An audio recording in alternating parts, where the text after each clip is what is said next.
प्रश्न किया किम श्रेयः, मनुष्य को करने के लिए सबसे उत्तम कार्य क्या है? क्या मंदिर जाना उत्तम कार्य है? क्या देव पूजन करना उत्तम कार्य है? क्या अच्छी विद्या प्राप्त करना उत्तम कार्य है? क्या नौकरी करना उत्तम कार्य है? क्या गृहस्थ जीवन बिताना उत्तम कार्य है?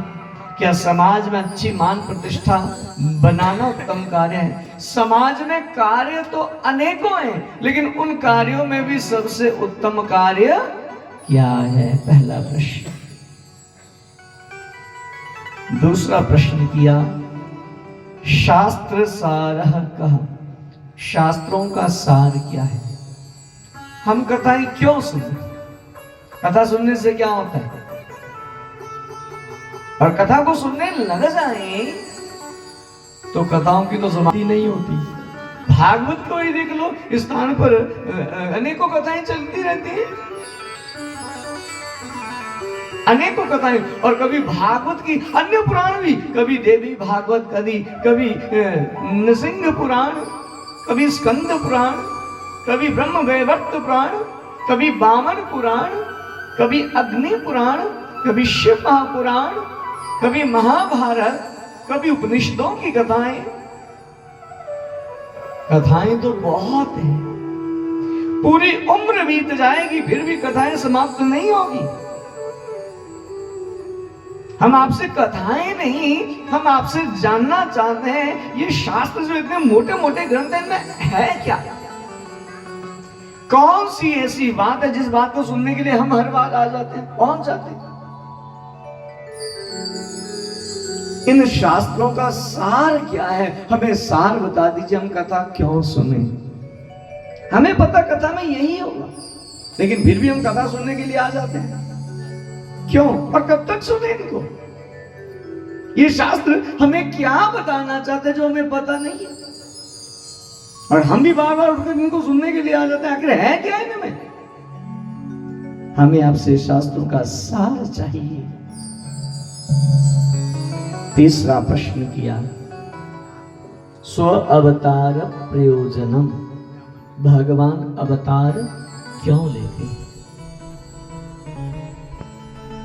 कई कहते हैं कि धर्म की रक्षा के लिए भगवान का अवतार होता है, कई कहते हैं दैत्यों के संहार के लिए, दैत्यों के उद्धार के लिए भगवान का अवतार होता है। गीता में कहते हैं कि यदा यदा हि धर्मस्य ग्लानिर्भवति भारत, जब जब इस धरा पर धर्म कम होता है और अधर्म बढ़ता है, तो अधर्म के नाश के लिए, धर्म की रक्षा के लिए, धर्म संस्थापनार्थाय संभवामि युगे युगे, धर्म की रक्षा के लिए मेरा अवतार होता है। लेकिन मन में एक प्रश्न उठता है कि प्रभु, इस संसार को बनाने वाले आप हैं। किसी को अच्छा बनाया, किसी को बुरा बनाया, किसी को भक्त बनाया, किसी को चोर बनाया, किसी को डकैत बनाया। प्रभु आपने तो बनाया, और आप क्या नहीं कर सकते प्रभु? परमात्मा उसे कहते जो सब कुछ कर सकते हैं। कर्तुम अकर्तुम समर्था इति ईश्वर, जो सब कुछ करने में समर्थवान हो उसी को ईश्वर, उसी को भगवान कहते हैं। और भगवान अगर सब कुछ कर सकते हैं तो भगवान को स्वयं क्यों आना पड़ा? भगवान तो मन से संकल्प कर देते हैं। जिनकी दृष्टि मात्र से प्रलय हो जाता है, उनकी क्या दृष्टि वहां काम नहीं करती? उनको स्वयं आना पड़ता है, और स्वयं भगवान आते हैं फिर भी भयंकर युद्ध होता है। और कई बार ऐसा भी देखने में मिलता है कि असुर भी भगवान पर भारी पड़ने लग जाते हैं। तो हम ये जानना चाहते हैं स्व अवतार प्रयोजन, भगवान अवतार लेते क्यों हैं? चौथा प्रश्न किया किम कर्म, कर्म किसे कहते हैं? और सनातन में कर्मों की अगर गणना करने लग जाए तो कर्म तो कभी खत्म ही नहीं होते हैं। सुबह से नियम प्रारंभ होता है, ब्रह्म मुहूर्त में उठना चाहिए, स्नान करना चाहिए, संध्या करनी चाहिए, दान पुण्य करना चाहिए, भजन करना चाहिए,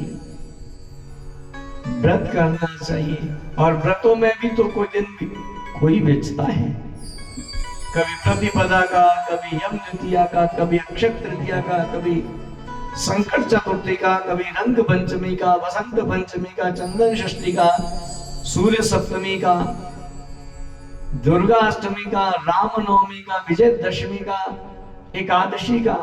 बोलो राधे राधे। कल भी व्रत है, किस किस का है? बोलो राधे राधे। कल एकादशी है, कौन कौन व्रत रखता है एकादशी का?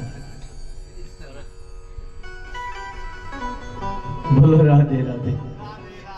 सीधा कह दिया भगवान ही रखते हैं। एक बात कही,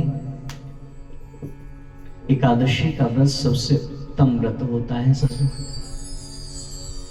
और ये व्रत करना चाहिए। शास्त्रों में ऐसा वर्णन है, हमारे द्वारा कोई अपराध बन जाता है, वो अपराध अगर कटता नहीं है, जघन्य से जघन्य अपराध भी एकादशी का व्रत करने से कट जाता है। तो हो सके तो एकादशी का व्रत करना। बोलो राधे राधे। एक बात और कहना चाहिए, जब तक शरीर सही है ना तब तक व्रत होंगे, बुढ़ापे में व्रत नहीं होते, या शरीर को कोई बीमारी लग जाता है तो भी व्रत नहीं होते। इसलिए जब तक शरीर है ना तब तक बढ़िया से व्रत भी कर लो, दान भी कर लो, पुण्य भी कर लो, तीर्थ भी कर लो। इस मानसिकता को छोड़ देना कि बुढ़ापे में भजन करेंगे, बिल्कुल नहीं होता। अगर पहले से भजन में हम व्रत हैं, निमग्न हैं, तो बुढ़ापे में भी भजन बढ़िया होगा।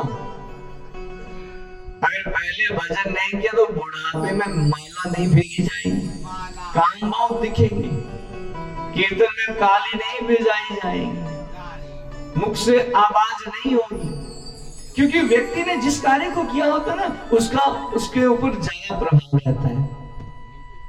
जैसे किसी को गालियां देना सीखा है ना, तो गालियां वो खूब जोर से बोलेगा, और कीर्तन के लिए बिठाते हैं, जरा कीर्तन बोलो, पहले वो बोलेंगे ही नहीं, शर्म लग जाएगी, हम कैसे बोले, हम नहीं बोलते, कोई गलत बोल रहा है कीर्तन बोलने के लिए, हम नहीं बोलते, हमें नहीं आता।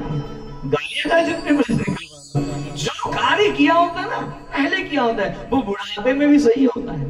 अगर पहले कभी भजन नहीं किया तो बुढ़ापे में भजन नहीं होगा। बोलो राधे राधे। इसलिए समय रहते सजो जीवन में भजन कर लेना चाहिए, और कोई भरोसा नहीं है हमारा,